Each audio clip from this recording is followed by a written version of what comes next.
My name is Christel Temple. I am the chair of the Department of Africana Studies at the University of Pittsburgh, and I have a PhD in Africana Studies. I say that because I've been thinking lately about what it means to be a professionally trained Africologist. And I am borrowing those words from history because I first encountered this notion of being professionally trained in a discipline from history. And being a professionally trained Africologist means that, number one, we embrace the word Africology, which among 3 universities now is kind of this emerging term about exactly what we do. What we do is unique.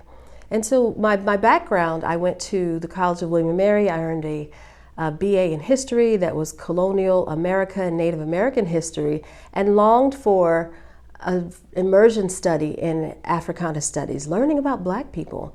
And so by the time I finished at William & Mary, my thought was, I don't want to take another white course as long as I live. I just want immersion in the Black content. And so I went to a university to get a master's in what I thought would be African American history. It was in African American studies, but the curriculum turned out to be immersion in Black sociopolitical thought and comparative Black literature. And after a semester, I said, where's the history? I'm an historian. Where's the history? And so I thought to transfer. And then after finishing the semester, I realized that I had a niche. I had insight into what I call the intersection of history and literature. I had a background in theater, working with the Jazz Actors Theater Company of Richmond, Virginia, and we would learn the socio-political historical context of the plays we were practicing, and we would really itemize what we would do in performing these plays. And I said, this is what I can do, the intersection of history and literature. And so I stayed. I still thought I was an historian.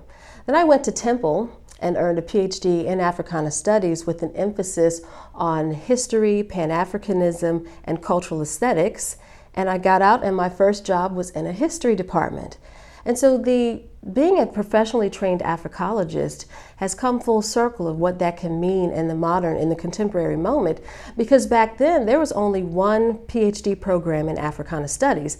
I went to that program, and our options for where we would find jobs was still a balance of either the traditional department in which we were trained, which for me was history as from the BA level, or Africana Studies, but there was this choice.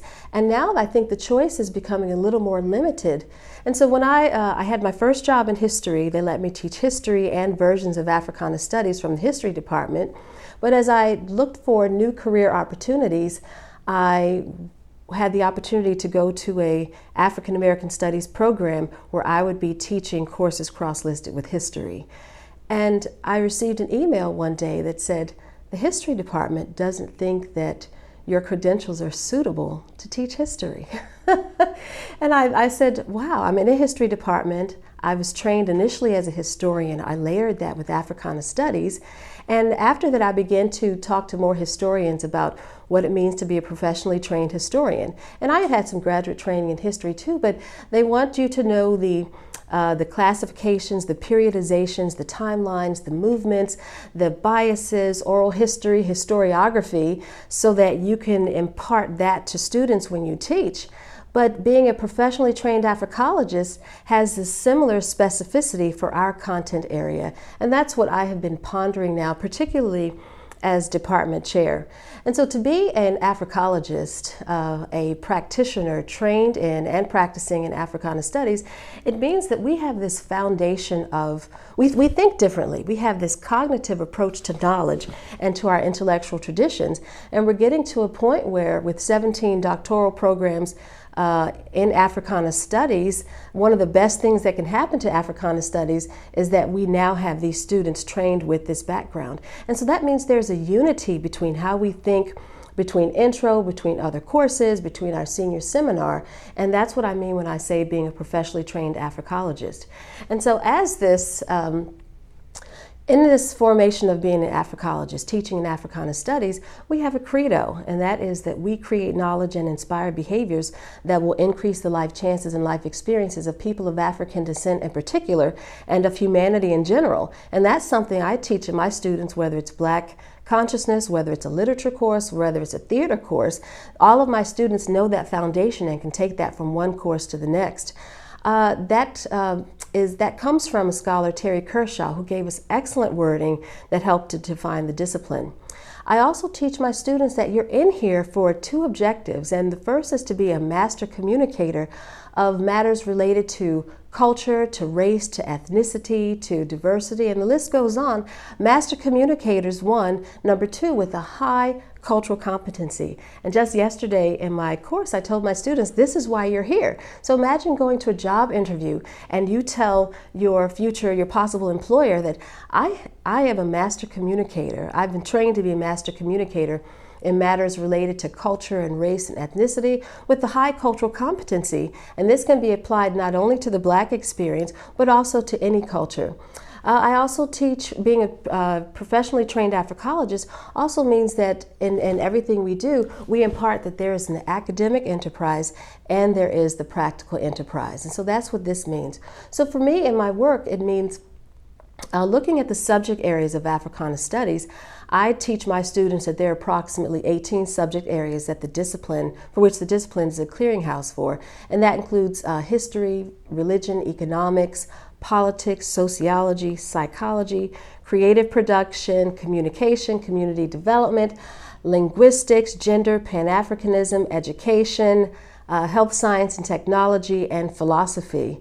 And those are areas that a professionally trained Africologist has experience in multi-dimensional context of the intellectual tradition, so that in pursuing any phenomenon, in a sense of phenomenology really, in pursuing any phenomenon, we have all of these subject areas from which we can draw. And so being a professionally trained Africologist means that I have, and I borrowed this from James Baldwin, I have an atmosphere of freedom in which to do my work. That is the title of one of the books I'm working on, An Atmosphere of Freedom, Transcendence and the Africana Studies Literary Enterprise. But because literature is such a broad genre of nonfiction and fiction text, it covers Du Bois and it covers Robeson and it covers Dr. John Henry Clark. And so in the model of training in Africana Studies, giving us the flexibility and the intellectual freedom to be multidimensional and to have an atmosphere of freedom, there are a couple of examples that I always enjoy sharing about my research. And so one is, I went to see Aida on Broadway. I went to see Aida, like, wow, Aida is finally coming to Broadway. And I bought that expensive ticket, I made my way, I watched the show, and I was so disgusted because no one told me that they were taking Verdi's opera, putting it in an African American context, and they made all the Egyptians white rock and roll singers and all of the Nubians Black enslavement, swing low, sweet chariot type of actors. And I said, what in the world is this? And so as an Africologist trained in these subject areas, I said, I need to do something with this as my practical contribution. And so I went back and began studying where did Aida come from? Where did Aida come from? And so in my research, I found that it was a folk narrative or legend. They weren't certain if it was true or not. Some scholars, some European scholars played with it a little bit in Egypt, and then Verdi comes from Italy and appropriates it, and then we get Elton John and someone else offering it to an American audience, and it's like, and this is all you could do with it? And so even the Leontine Price children's book on Aida, which I had received as a gift from one of my mother's co-workers who knew I was in Africana Studies and wanted to cultivate some of that, she gave me the book. All of the characters they look like me. All of the characters are African because it's a narrative that took place in Africa when, in North Africa, in Egypt and Nubia, when everybody looked like me or something like that. So to get to see the Broadway version of kind of a black and white dichotomy was startling. So I wrote about it, and the article was something like Broadway's Aida, deconstructing the spectacle of an aggressive Eurocentrism. And I was able to say my piece on that and to do it in a forum that's kind of popular culture that has society thinking about the images that we see. Another type of this Africana Studies-based flexibility that I call an atmosphere of freedom is in one of my works on African American eulogy, self-eulogy. And this is on, let's see, my title, Self-Eulogy as Prophetic Afrofuturism. That sounds like a lot. Afrofuturism refers to types of speculation in Africana Studies, but I was in my first teaching position. I was finishing my dissertation, and a godfather in Africana Studies, Dr. John Henry Clark, died.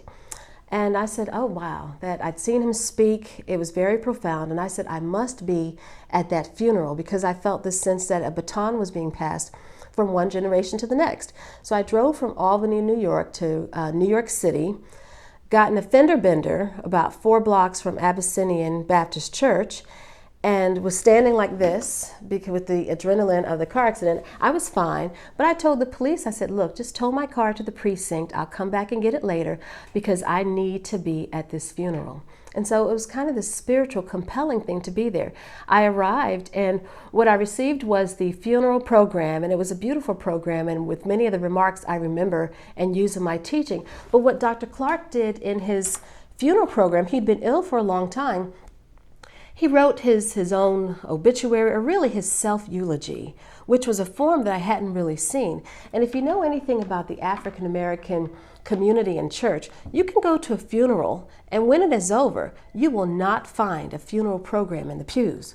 We hoard them. We get additional copies. We take those with us because those are part of our history. We tuck them into Bibles. And so there's, again, phenomenology. There's this phenomenon that this would be important. And for Dr. Clark, this program, I have copies of it everywhere. I never want to lose it. But what he says in the end is, I'm walking toward heaven. I can see Kwame Nkrumah, the first Prime Minister of Ghana, walking toward me. W.E.B. Du Bois, African American, is with him, and Jesus is coming with them too, is near them. And he says, they are welcoming me, and by the way, Jesus is black.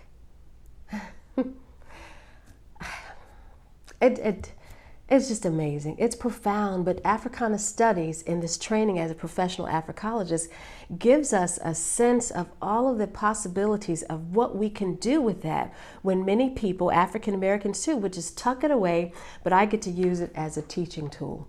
And so being a professionally trained Africologist, having an atmosphere of freedom is very liberating, and that is what we celebrate in Africana Studies.